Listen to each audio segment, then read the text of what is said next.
Everyone, আজ আমি অনেকদিন পরেই চলে এলাম একটা ছোট্ট মিনি ব্লগ নিয়ে।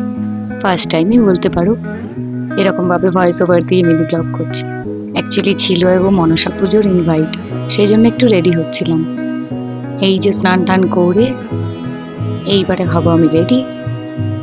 চলো লেটস সি কি কি করছি। এই যেটা স্নান করে মেয়েদের প্রথম কাজ সিঁদুর লাগানো, সেসব হলো।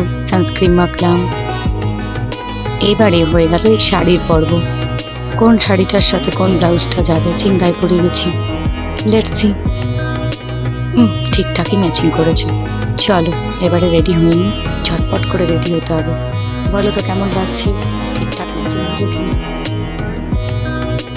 এবারে হলো মেকআপের পালা। সেরকম কিছু দিনের বেলায় অনুষ্ঠান, তাই মেকআপটা তো হালকাই থাকবে, কিন্তু একটু মেকআপ না করলেও আবার কেমন লাগে। যাই হোক, মেকআপ স্টার্ট করা হলো।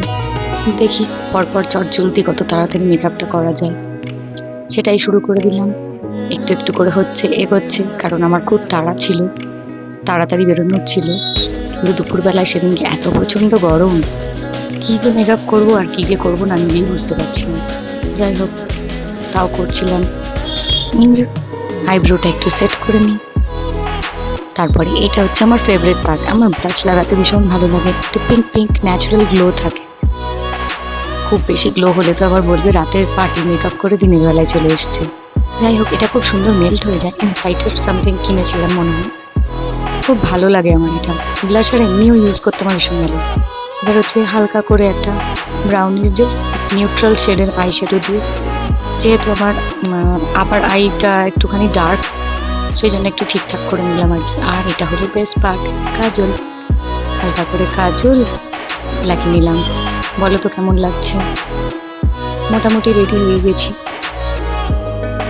তারপরে হলো মাস্কারা, একটু চোখটা এনহ্যান্স করবার জন্য। হয়ে গেল মোটামুটি কমপ্লিট। চলো এবার দেখে নিই যা কি জুয়েলারি পরা যায়। ও সরি, লিপস্টিক না হলে তো মেকআপ কমপ্লিটই হয় না, তাই তো জ্বর হয়ে গেল। এবার এই জুয়েলারিটা আমি অ্যাকচুয়ালি অনেক দিন আগে কিনেছিলাম কোথাও একটা থেকে, কিন্তু ম্যাচিংয়ের অভাবে পরাই হয়নি। কিন্তু আমার এটা ভীষণ পছন্দের জুয়েলারি।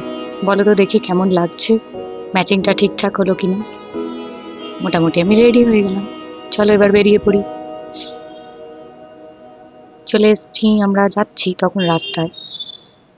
সবার সাথে দেখা হয়ে গেল, গাড়িতে উঠে পড়লাম, যাচ্ছি। এত বাইরের সুন্দর পরিবেশটা কি ভালো লাগছিল। অ্যাকচুয়ালি এসির ভিতর ছিলাম, সেই জন্য পরিবেশটা আরোই ভালো লাগছিল। চলে এলাম মা মনসার মন্দিরে, প্রণাম টনাম করলাম। বাকি বন্ধুদের সাথেও দেখা হলো, ওদের সাথে একটু গল্প আড্ডা হলো, একটু হাসি মজাক হলো। ব্যাস ওইটুকুর জন্যই তো যাওয়া। অনেকদিন পরে সবার সাথে দেখা হয়, ভীষণ ভালো লাগে। আর এই গ্রামের রাস্তা আর গ্রামের যে পরিবেশটা এত সুন্দর ছিল, সেটা আমি পুরোটা ভিডিওতে করতে পারিনি, কিন্তু ভীষণ ভালো লাগছিল। দেখো এই মিনি ব্লগটা তোমাদের কেমন লাগলো। এই ফার্স্ট টাইম আমি এইভাবে শেয়ার করলাম তোমাদের সাথে। চলো আমাদের তো সব হয়ে গেল কমপ্লিট, এবার বাড়ি ফেরার পালা।